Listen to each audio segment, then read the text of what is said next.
La temperatura se desplomó. Los pájaros caían muertos del cielo por el frío que hacía. Las tormentas gélidas se multiplicaron y nevó en julio. La Tierra se vio sumida en una era glacial. Fue una situación desastrosa. Pero no se trata de la glaciación de hace 15.000 años, cuando vivían los mamuts peludos. Se trata de una época distinta del frío cataclísmico que comenzó hace solo 7 siglos. Un periodo que se conoció como la Pequeña Edad de Hielo. Algunas personas murieron congeladas a principios de septiembre. Era un suceso extraordinario. De los siglos XIV a XIX, la Pequeña Edad de Hielo se cebó en la humanidad. Millones de personas fallecieron por la reacción en cadena que desató el frío en la civilización. Los sufrimientos fueron espeluznantes. Parecía que el clima conspiraba para destruir a la gente. ¿Podría repetirse de nuevo? Algunos de mis compañeros creen que podríamos caer en un periodo de brusco enfriamiento en cuestión de décadas. ¿Una nueva glaciación sembraría el caos? Resulta plausible que en esas condiciones se utilizasen armas nucleares. ¿Es el pasado una ventana que muestra nuestro futuro? ¿Cuál es la cruda y fría realidad de la gran glaciación más reciente de nuestra historia?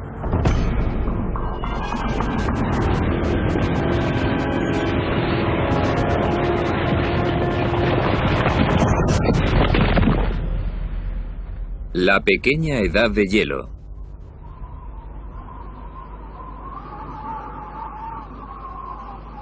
En verano de 1653, en lo alto de los Alpes franceses, un monstruo se arrastraba hacia la aldea indefensa de Natashe.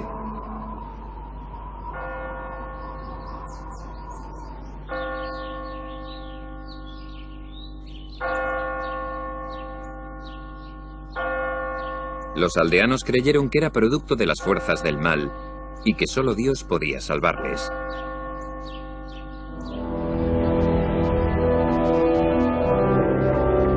Un contingente de sacerdotes, armados solo con agua bendita, partió para enfrentarse al monstruo cara a cara.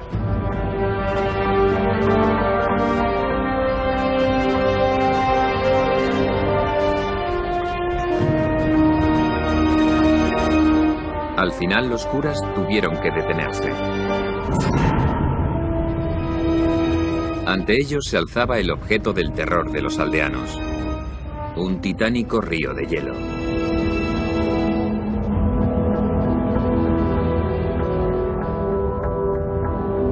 El glaciar era uno de los muchos de los Alpes que estaban avanzando más rápido y más lejos que en miles de años.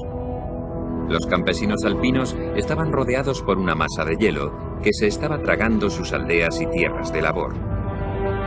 Creían que solo existía una explicación: los glaciares estaban poseídos por el demonio.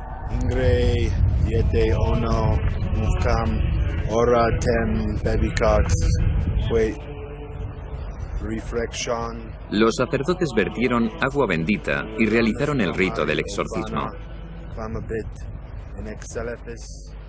Con la ayuda de Dios, esperaban poder detener el avance devastador del glaciar.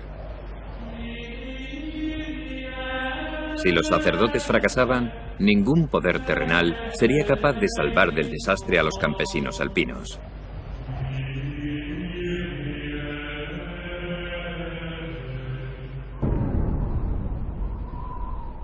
Aquel gélido día, nadie tenía ni la más remota idea de que los glaciares que les amenazaban no eran más que una pieza del rompecabezas climático que se mantuvo entre los siglos XIV y XIX. Fue una época que ahora se conoce como la Pequeña Edad de Hielo. Sus efectos fueron mucho menos pronunciados que los de la última gran edad de hielo que había concluido unos 10.000 años antes, cuando el 30% del planeta estaba cubierto de hielo.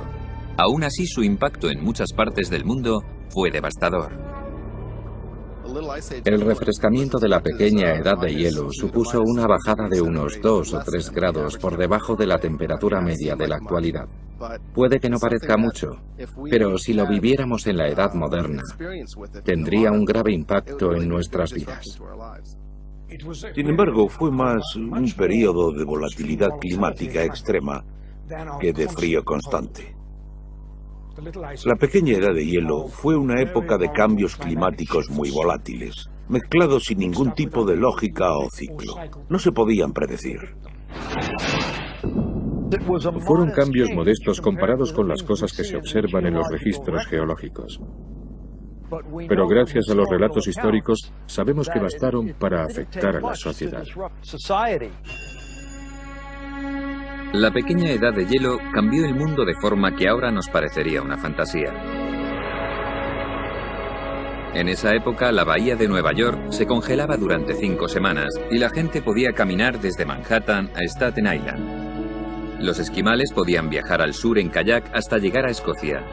Y un verano en Inglaterra cayeron 60 centímetros de nieve en junio y julio.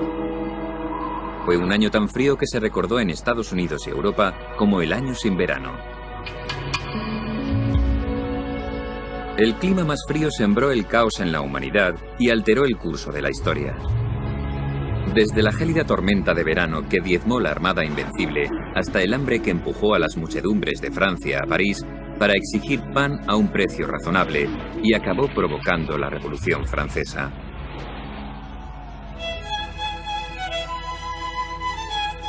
Si una teoría reciente es cierta, la pequeña edad de hielo ayudó a producir el sonido exquisito de los violines Stradivarius.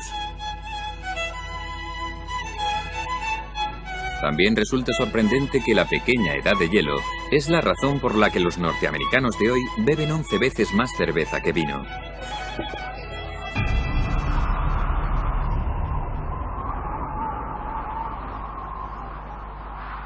Las fuerzas naturales que causaron la pequeña edad de hielo son un misterio. Los climatólogos están decididos a desentrañarlas porque creen que no se trató de un acontecimiento aislado, sino que forma parte de un ciclo recurrente. La pequeña edad de hielo puede ser un gélido antecedente de nuestro futuro. La razón por la que es importante estudiar la pequeña edad de hielo es porque nos da una idea de cómo son posibles las grandes fluctuaciones climáticas, en otras palabras, de lo que la naturaleza nos tiene reservado. Si nos hacemos una idea de cómo fueron las grandes variaciones climáticas del pasado, nos haremos una idea de lo que será posible en el futuro. A pesar de todo nuestro poderío tecnológico, no podemos controlar el clima. Y la pequeña edad de hielo nos ofrece una perspectiva fascinante del mito de que el clima no cambia. Sí que cambia, y es un peligro para nosotros ignorar esos cambios.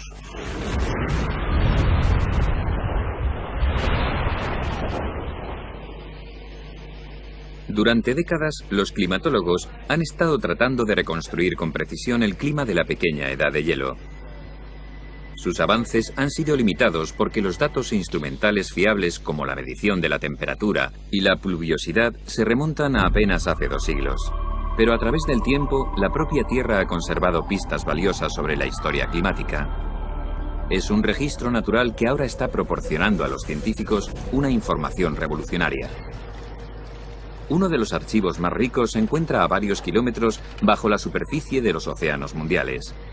Los científicos han obtenido miles de muestras de las capas de sedimento del lecho marino.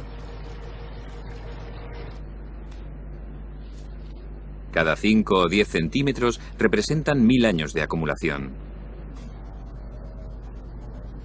Empotrados en las muestras hay restos fosilizados de criaturas microscópicas que han ayudado a los científicos a determinar las temperaturas globales durante la pequeña edad de hielo. Sabemos que en el océano existen unas 26 especies de esos organismos. Una sola muestra puede contener esas 26 especies, pero la cantidad que aparece de cada especie es distinta. Sabemos que unas prefieren vivir en zonas frías y otras en zonas cálidas. Podemos decir que a unas les gusta el frío y a otras el calor. Y resulta que el ratio entre amantes del frío y amantes del calor está directamente relacionado con la temperatura. Así que solo tenemos que calcular el porcentaje relativo entre amantes del calor y amantes del frío para obtener una temperatura.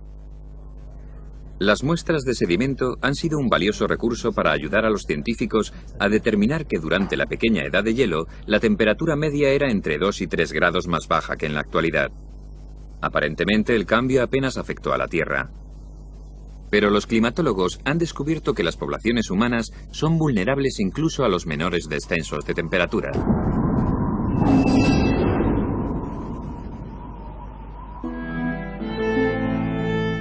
La pequeña edad de hielo se cernió bruscamente alrededor del año 1300 sobre un mundo cálido cuyo clima era parecido al actual. En Europa la sociedad se había reordenado tras la caída del Imperio Romano y la tumultuosa Edad Oscura. Era la época del feudalismo, cuando la mayor parte de la gente sobrevivía comiendo lo que sacaba de la tierra propiedad de la nobleza medieval. Fue la época que presenció el surgimiento de los centros urbanos, el crecimiento del comercio y el fortalecimiento de la institución más poderosa de la sociedad, la Iglesia Católica. Durante unos 400 años, entre los años 900 y 1300, el mundo había gozado de un clima entre 4 y 7 grados más cálido que el de la fría y lóbrega Edad Oscura. Los científicos llaman a esa época el período medieval cálido. También lo denominan pequeño óptimo climático, porque coincidió con uno de los mayores incrementos de prosperidad de la civilización. A lo largo del periodo medieval cálido existía la sensación de que las cosas estaban mejorando. La sociedad experimentó una sensación de crecimiento, creatividad y vitalidad. En esa época la gente dependía mucho de la agricultura. Si las cosechas fracasaban, la gente se moría de hambre. Durante el período medieval cálido, las cosechas fueron más fiables y la producción de alimentos se elevó. Los pantanos se secaron, los mosquitos desaparecieron y la malaria se redujo notablemente. Las enfermedades en general se redujeron y la población se multiplicó. Durante el periodo medieval cálido, los campesinos de Europa pasaron de 40 a 60 millones. La población también aumentó en Rusia, China y Norteamérica, y la agricultura se expandió hacia el norte, a regiones que antes eran demasiado frías para el cultivo. Los grandes viticultores de Europa, los franceses, competían con los prósperos viñedos de la repentinamente cálida Gran Bretaña, a unos 500 kilómetros más al norte de los viñedos más septentrionales. Parece ser que el vino que producían era tan bueno que se exportaba a Francia. Y existen documentos en los que los señores franceses se quejan de los vinos ingleses que compiten contra los suyos e intentaron promulgar leyes contra ellos. Cuando el clima cálido se extendió por Europa, su creativa y optimista población se vio dominada por una fiebre constructora sin paralelo. Fueron las generaciones que erigieron la abadía de Westminster, la torre inclinada de Pisa y las magníficas catedrales góticas que continúan impresionándonos. Creo que está claro que ese nuevo estilo de arquitectura que eleva la mirada hacia el cielo cuando caminas por dentro de él está relacionado con el mayor optimismo sobre la humanidad y sobre el potencial humano. Y con una sensación de optimismo mucho mayor sobre la relación entre el hombre y Dios. Sin embargo, en el siglo XIII, la prosperidad y el optimismo se definían de forma distinta que ahora. Incluso en épocas de clima maravilloso y prosperidad, el campesino medieval, el granjero medieval, vivía al borde de la miseria. La esperanza de vida rondaba los 35 o 36 años. La mortalidad infantil era elevadísima. Seguramente 1 de cada 2 niños moría antes de cumplir 1 año. Así que se trataba de un mundo muy duro, y cualquier cambio climático podía ser catastrófico. A pesar de su baja calidad de vida, los europeos afrontaban el futuro con una gran esperanza. Y en la víspera de la pequeña edad de hielo, asumían lo mismo que muchos de nosotros ahora. Que el clima que habían conocido durante siglos no cambiaría nunca. Pero pronto descubrieron por las malas que no podían competir con un simple descenso de unos grados de la temperatura.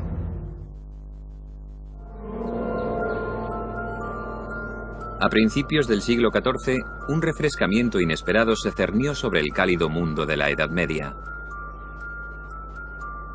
Con una velocidad brutal, en el curso de tan solo una década, la temperatura global media se redujo unos 4 grados por debajo de la actual.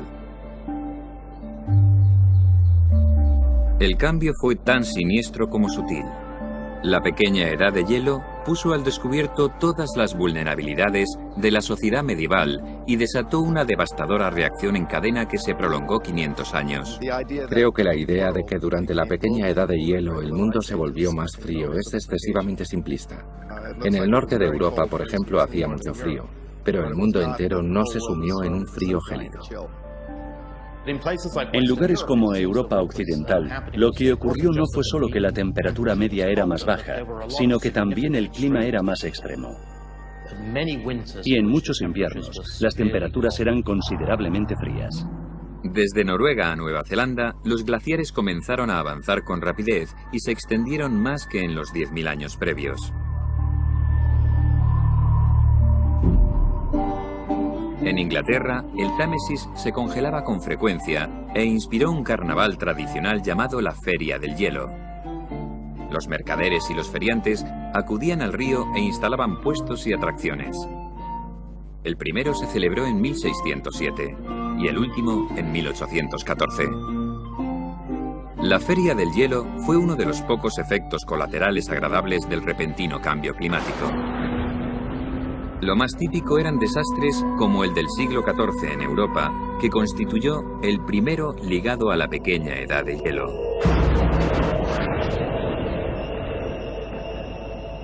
En 1315, el clima cambió drásticamente a peor desde los montes Urales, en el corazón de lo que hoy es la Rusia europea, hasta Irlanda.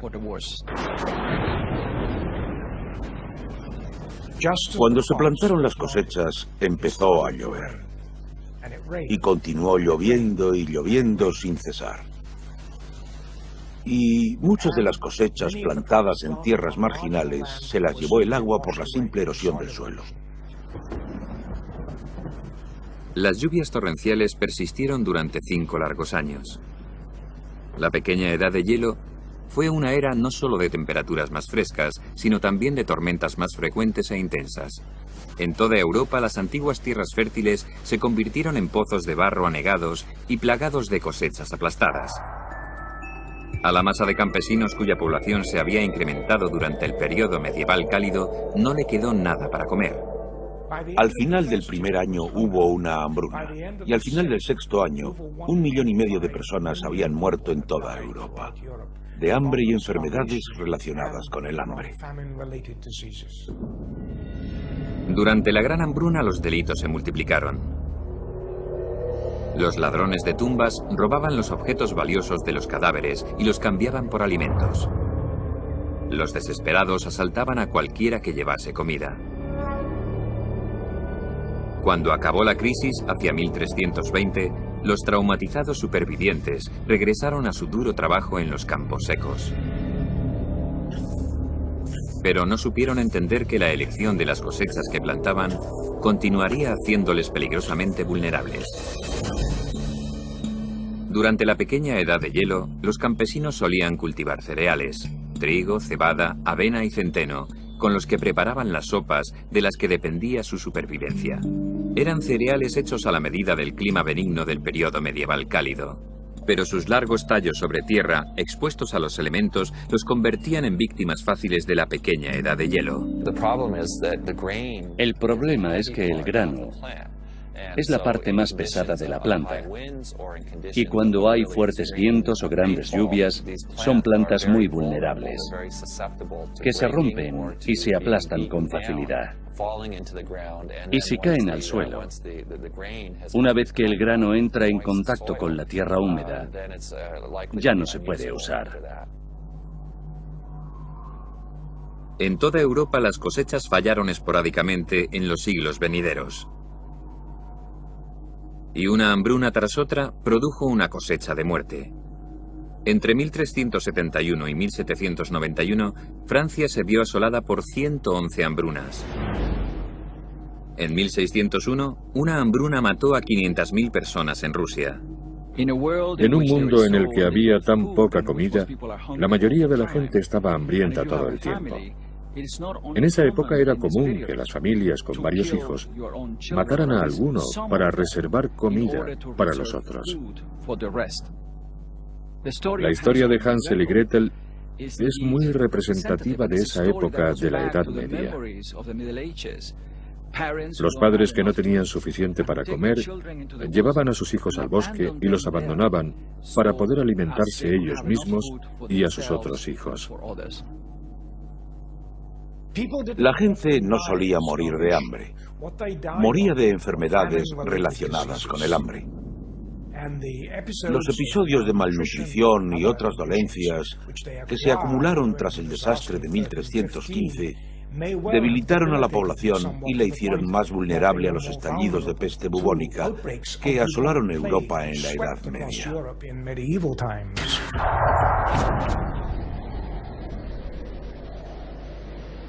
La peste bubónica llegó a Europa en 1347 en un barco mercante procedente de Asia. Y durante la pequeña edad de hielo, la que se llamaría Muerte Negra encontró el caldo de cultivo ideal.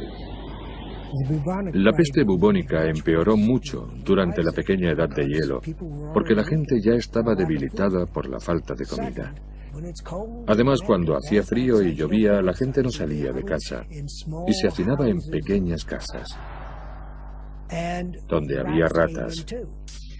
Las ratas entraban buscando el calor y traían las pulgas que transmitían la peste. Las masas infectadas de Europa comenzaron a morir a millones. El aire se enturbió con la fetidez de los cadáveres en descomposición. Las campanas de las iglesias doblaban noche y día por los muertos. Los penitentes que creían que la plaga era la ira de Dios vagaban de una ciudad a otra flagelándose. Esas tristes procesiones contribuyeron a propagar más la peste. Cuando terminó la plaga en 1351, habían muerto 25 millones de personas, un tercio de la población. Los que sobrevivieron continuaron sufriendo persistentes hambrunas y enfermedades, muchas de las cuales se incubaron a causa de la pequeña edad de hielo. En muchos puntos de Europa, la desesperación llegó al límite. Hubo quien creyó que la climatología errática era la obra maligna de sus vecinos, a los que acusaron de brujería. Las estadísticas son espeluznantes. En 1563, la ciudad de Weissenberg quemó a 63 mujeres por brujas. En el cantón de Berna, más de 1000 personas murieron por brujas. Era histeria colectiva.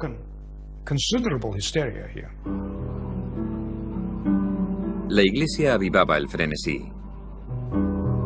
En 1484, el Papa Inocencio VIII promulgó un decreto en el que culpaba a las brujas del clima frío y destructivo de Europa.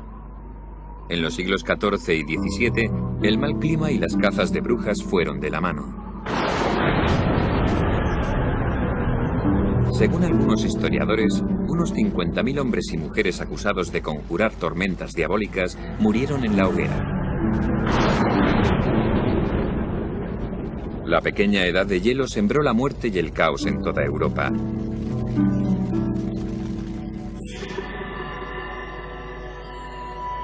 Otra víctima fue una remota colonia de atrevidos exploradores al borde del mundo conocido.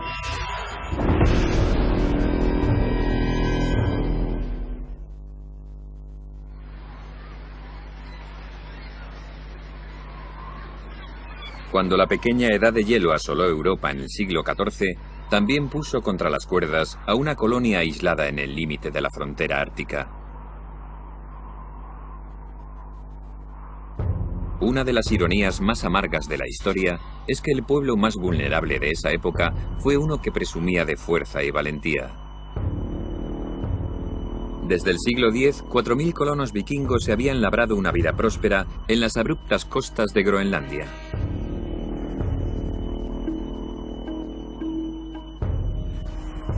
Aunque no eran muchos, la historia les convertía en protagonistas del mayor drama épico de la lucha por la supervivencia en la pequeña edad de hielo.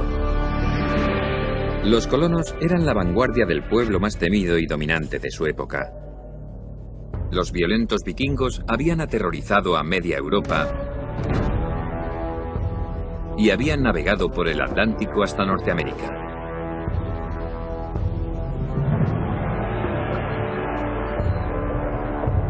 Sus asentamientos de Groenlandia fueron un experimento temerario, precursor de la colonización europea de América 500 años antes de la llegada de Colón. Pero la pequeña edad de hielo puso un gélido fin a su experimento.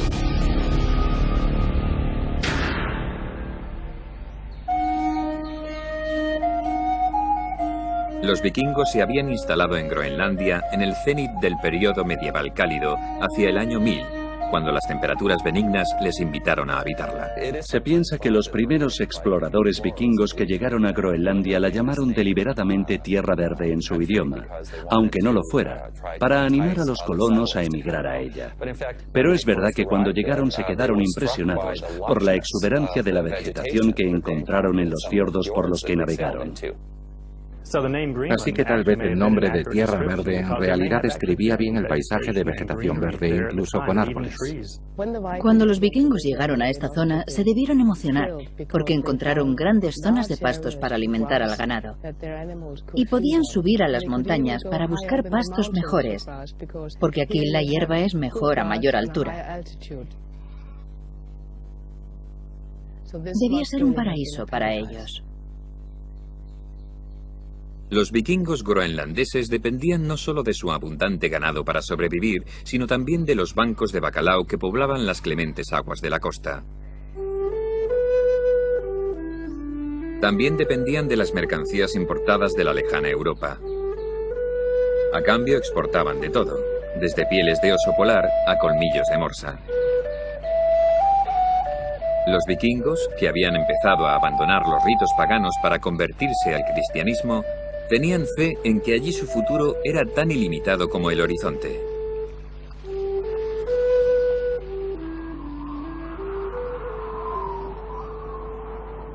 Cuando llegó la pequeña edad de hielo, los poderosos vikingos se enfrentaron a un formidable enemigo sin rostro, contra el que no tenían defensa.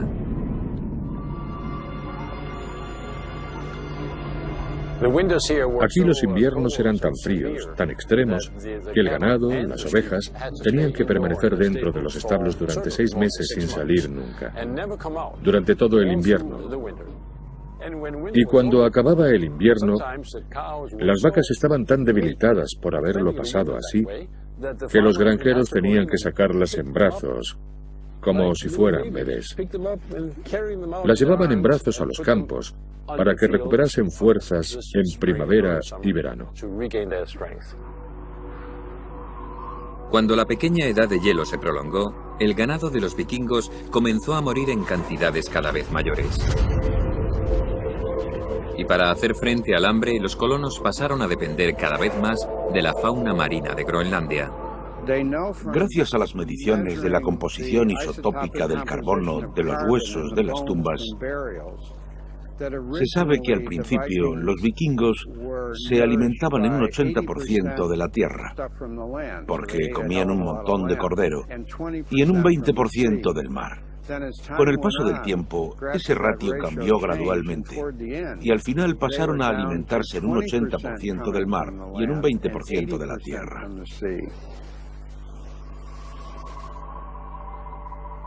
El destino de los vikingos se empeoró cuando las aguas que constituían su única fuente de comida comenzaron a congelarse. Los bancos de bacalao de Groenlandia, sensibles a la temperatura, huyeron de las frígidas costas en busca de mares más cálidos al sur. Los vikingos comenzaron a morir de hambre.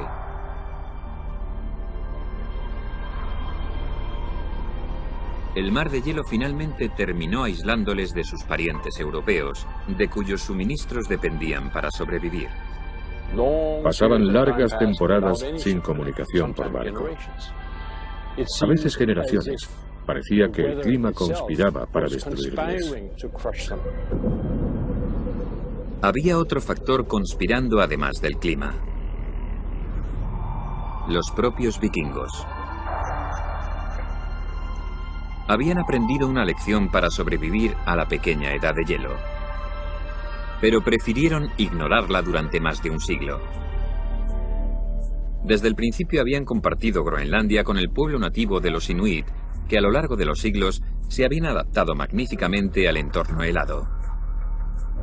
A diferencia de los vikingos, los Inuit sabían pescar durante los meses más fríos del invierno.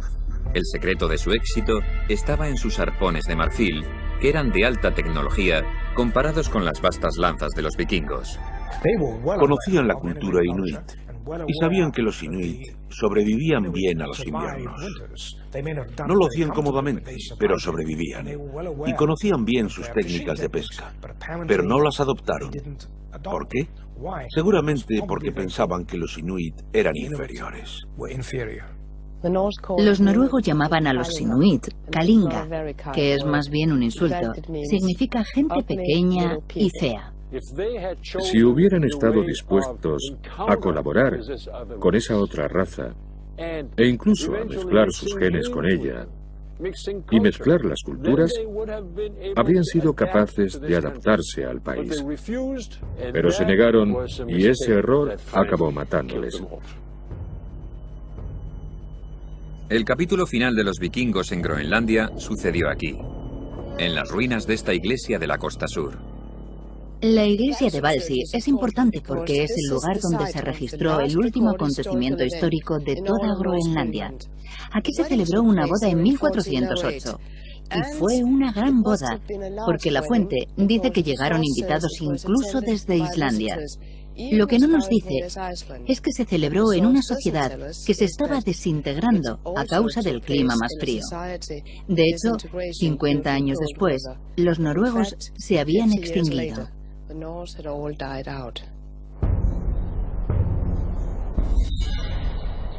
La pequeña edad de hielo acabó con una raza temible famosa por su dureza y por su espíritu invencible.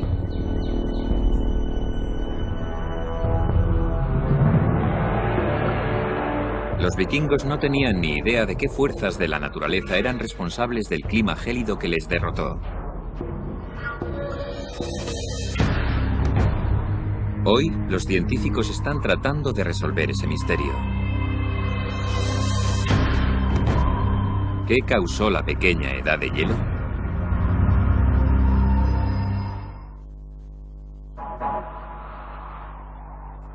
Hoy, 700 años después del comienzo de la pequeña edad de hielo, los climatólogos siguen debatiendo qué procesos naturales la desencadenaron. ¿Qué provocó el brusco cambio climático que acabó con los vikingos? ¿Y qué destruyó a millones de personas del mundo medieval? No existe un consenso claro, aunque no por falta de teorías.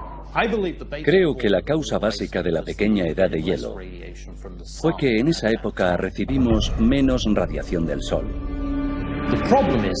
El problema es que la reducción de la radiación del Sol fue muy pequeña y todavía no comprendemos cómo una reducción tan pequeña de la radiación solar pudo causar semejantes cambios climáticos. Durante la pequeña edad de hielo, el calor del Sol se redujo tal vez en un 0,5%, una cantidad muy pequeña. Pero en mi opinión, la lección que aprendimos de la pequeña edad de hielo es que la Tierra es muy sensible a variaciones mínimas. Algunos científicos creen que el Sol es solo parte de la respuesta. Otra pieza del rompecabezas puede encontrarse mucho más cerca de nosotros. Los científicos han descubierto pistas intrigantes en muestras extraídas de los hielos perpetuos de Groenlandia y la Antártida. En el hielo se conservan registros climáticos que se remontan a hace 115.000 años. Los depósitos de azufre de las muestras de hielo indican que durante la pequeña edad de hielo se produjo una media de 5 grandes erupciones volcánicas por siglo. Y cada una de esas erupciones tenía la potencia explosiva de la erupción del Krakatoa de 1883. Hoy rara vez se producen erupciones tan potentes. Una erupción volcánica lanza gases y partículas a la atmósfera. Los gases principales son vapor de agua y dióxido de carbono, que se mezclan con la atmósfera. Pero son los gases de azufre los que hacen que cambie el clima. Si una erupción es lo bastante fuerte, la fumarola que desprende puede llegar a la estratosfera, y al reaccionar con el vapor de agua, forma una nube de gotas de ácido sulfúrico, una nube fina y difusa que se puede mantener durante años en la estratosfera. Y esa nube refleja los rayos del Sol, los reenvía al espacio y enfría la superficie de la Tierra. Algunos científicos creen que la causa de la pequeña edad de hielo tiene menos que ver con los gases calientes de la capa superior de la atmósfera y más con el agua fría de la profundidad de los océanos. Su teoría se centra en un fenómeno llamado circulación termohalina o cinta transportadora oceánica. La cinta transportadora es un potente flujo de agua templada que traslada el calor a las latitudes del norte. La corriente del Golfo forma parte de esta enorme circulación global de agua. Básicamente es así como funciona. En el trópico, la superficie del mar se calienta por la gran cantidad de sol. Esa agua fluye y se traslada al norte, a la latitud de, por ejemplo, Islandia. Allí es donde están perdiendo calor que se fuga a la atmósfera. Y ese calor se absorbe y se saca del agua. El impulso de la cinta transportadora continúa a medida que el agua se refresca, se vuelve más densa y se hunde. Entonces fluye hacia el sur para mantener el equilibrio con el agua templada, que fluye hacia el norte por la superficie. Algunos científicos creen que la pequeña edad de hielo se produjo cuando las fuerzas naturales interrumpieron ese flujo. Su teoría es que el catalizador fue el flujo de agua dulce del hielo ártico que se había derretido durante el periodo medieval cálido. La razón por la que la gente cree que la adición de agua dulce puede acabar con las corrientes es porque desequilibra la salinidad de la ecuación. Si se añade un montón de agua dulce, la superficie del agua es menos densa, y por mucho que se enfríe ya no se hunde. Y si no se hunde, se detiene la corriente. Si la corriente se detuviera, el efecto sobre el clima de la Tierra, especialmente de Europa, sería enorme. El calor ya no se transportaría a la atmósfera del Atlántico Norte y los vientos dominantes del este soplarían aire frío del mar sobre el continente en lugar de aire cálido. Las temperaturas de otra pequeña edad de hielo se tragarían Europa. Los científicos no saben con certeza qué fuerzas naturales desencadenaron la pequeña edad de hielo, pero creen que saben lo que causó las 7 décadas más frías de los 500 años de la pequeña edad de hielo. Entre 1645 y 1715, a mediados de la pequeña edad de hielo, las temperaturas invernales del hemisferio norte bajaron 1,6 grados más. Los climatólogos apuntan como causa al Sol, que creen que se debilitó por un fenómeno conocido hoy día como el mínimo de Maunder. El mínimo se refiere al mínimo de manchas solares de la superficie del Sol. Cuando hay menos manchas solares en la superficie del Sol, el Sol emite menos radiaciones y por tanto la Tierra recibe menos radiaciones. Y si se reciben menos radiaciones, se produce un enfriamiento global. El enfriamiento de los 70 causado por el mínimo de Maunder dio paso a la época que presenció el avance rápido de los glaciares de los Alpes y los esfuerzos desesperados de los habitantes de Natasé para contrarrestarlos. Para el campesino de los Alpes, que se encontraba con un glaciar, era como enfrentarse a 10 excavadoras avanzando contra ti en fila, decididas a derribar tu casa.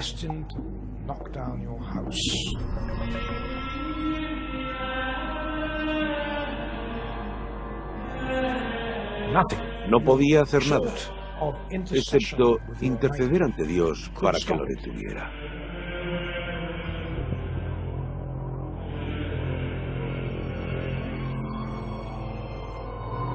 Según los archivos locales, varios de los glaciares que avanzaban se retiraron tras los ritos del exorcismo del clero. Pero muchas placas de hielo reanudaron su avance y continuaron engullendo granjas y aldeas. En el siglo XVII, los europeos no tenían forma de saber que la pequeña edad de hielo duraría 2 siglos más y que nuevos y terroríficos desastres aguardaban a la civilización.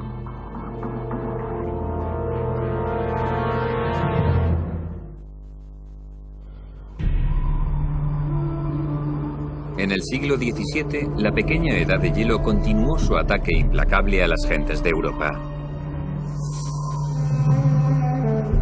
Década tras década, el frío destruyó muchas de las vulnerables cosechas de cereales de las que dependían para sobrevivir. El ciclo letal de hambruna se mantuvo. Pero entonces, los agricultores más innovadores de Inglaterra y Holanda comenzaron a contraatacar. Con un gran ingenio, desarrollaron una agricultura de minifundios. Plantaron cosechas de nabos y tréboles que vendían a los criadores de ganado. El resultado fue el nacimiento de la agricultura relativamente moderna.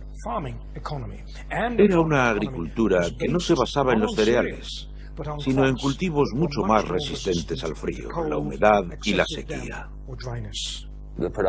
La producción de cereales, que continuó siendo una parte importante de la agricultura, se practicó como parte de un proceso mucho mayor y mejor integrado con una estrategia que incluía al ganado.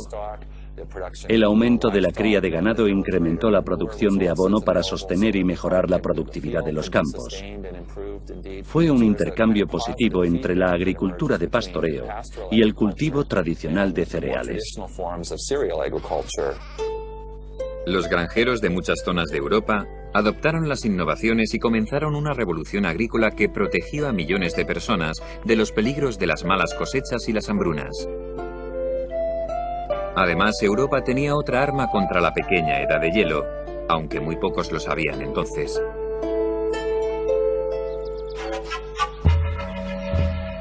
Un siglo antes, en el siglo XVI, los exploradores españoles habían traído una raíz invisible de los Andes peruanos: la patata.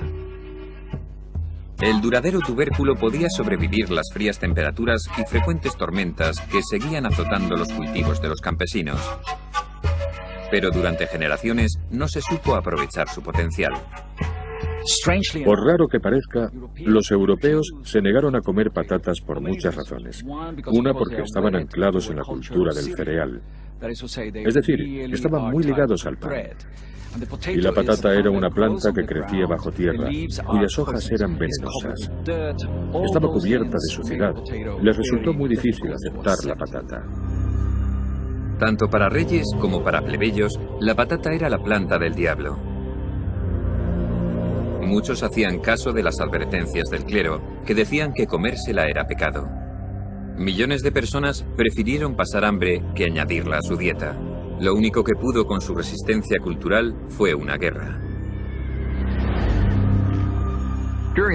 Durante la Guerra de los 30 años, una guerra horrible que asoló Centro Europa en el siglo XVII, los ejércitos barrieron el continente quemando aldeas, llevándose a las mujeres y cometiendo todos los horrores que se cometen en las guerras, incluido la destrucción de cosechas. Las cosechas de tallos altos, como la cebada o el centeno, se podían quemar o se podían pisotear con la caballería. Pero las patatas estaban bajo tierra y no se podían quemar. Los campesinos alemanes se dieron cuenta y cambiaron de cultivos en masa. Se dieron cuenta de sus enormes ventajas. Las patatas se convirtieron en un cultivo muy popular en el norte de Europa y salvaron la vida a miles de personas. Las patatas salvaron a muchas zonas de Europa del círculo vicioso de malas cosechas. En el siglo XVII, las hambrunas disminuyeron y la población por fin comenzó a aumentar. Una nación como Francia, sin embargo, no supo adaptarse. Se quiso introducir la patata en la agricultura francesa, pero los campesinos no quisieron ni verla. El rey quiso promocionar la patata y corrió la voz de que la tomaba para cenar. Intentó popularizar el nuevo alimento porque sabía que mejoraría las cosas. Pero los campesinos se negaron. Los campesinos franceses se aferraron ciegamente a la tradición. No solo rechazaron la patata, sino también las innovaciones agrícolas anteriores que habían aportado ingleses y holandeses. Década tras década, vivieron al borde de morir de hambre. En 1789, detonaron una bomba de relojería en una sociedad que ya estaba fracturada por los conflictos políticos. Ese invierno, las heladas y el frío extremo destruyeron las cosechas de cereales del país y empujaron a los campesinos a la revolución. Hizo más frío que nunca. 2 malas cosechas, combinadas con el frío, pusieron a los campesinos en una situación de la que sabían que no saldrían vivos un año más. Tuvieron que recurrir al gobierno, que en ese momento tenía otros problemas y no pudo hacer demasiado por ellos. Fue uno de los grandes factores de la Revolución Francesa. En julio de 1789, manifestaciones de campesinos recorrieron campos y ciudades con horcas y mosquetes, aterrorizando a la aristocracia. El caos se sumó a los disturbios políticos que ya consumían a la nación.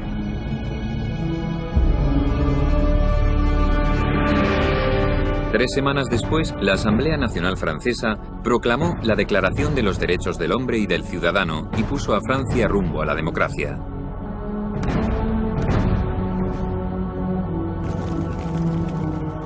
Tras jugar un papel importante en la historia de Francia, la pequeña Edad de Hielo impactó con fuerza devastadora sobre Irlanda. Fue en 1845. Habían pasado 2 siglos desde que el caprichoso clima había obligado a los campesinos irlandeses a adoptar la patata como remedio para no morir de hambre. Durante esa época habían cultivado varias especies de patatas. Pero por aquel entonces cultivaban un tipo de patata llamado lumper, que era el más agradecido de todos.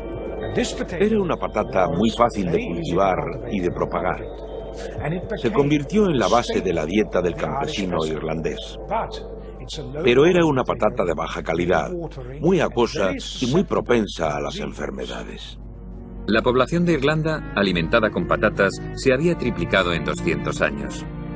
6 millones de irlandeses dependían de la patata como única fuente de alimento. Pero entonces una misteriosa plaga atacó las cosechas de patata y el tubérculo que daba de comer a toda la nación se disolvió en una masa negra incomestible. La gran hambruna irlandesa duró 5 años. El sufrimiento del pueblo quedó registrado en los grabados dibujados por los artistas del London Illustrated News. Niños muertos de hambre mordisqueaban hierbajos. Debilitadas por la malnutrición, miles de personas murieron de cólera y tifus. Madres moribundas con hijos muertos en brazos pedían limosna para comprar féretros. El sufrimiento fue espeluznante. Hay historias de cadáveres tirados en la calle sin enterrar en las aldeas, devorados por las ratas. La gente se encontraba personas dentro de las casas, tumbadas en la cama, demasiado débiles para moverse, porque se estaban muriendo de hambre o de disentería. Cuando terminó la gran hambruna irlandesa en 1851, la destrucción había sido incalculable. Se estima, y es un cálculo conservador, que 1,5 millones de campesinos irlandeses murieron en la gran hambruna. Se conoció como la Gran Muerte. Pero no todas las consecuencias de la pequeña Edad de Hielo fueron catastróficas. Si una teoría reciente es cierta, puede que ayudase a fabricar uno de los instrumentos musicales más exquisitos.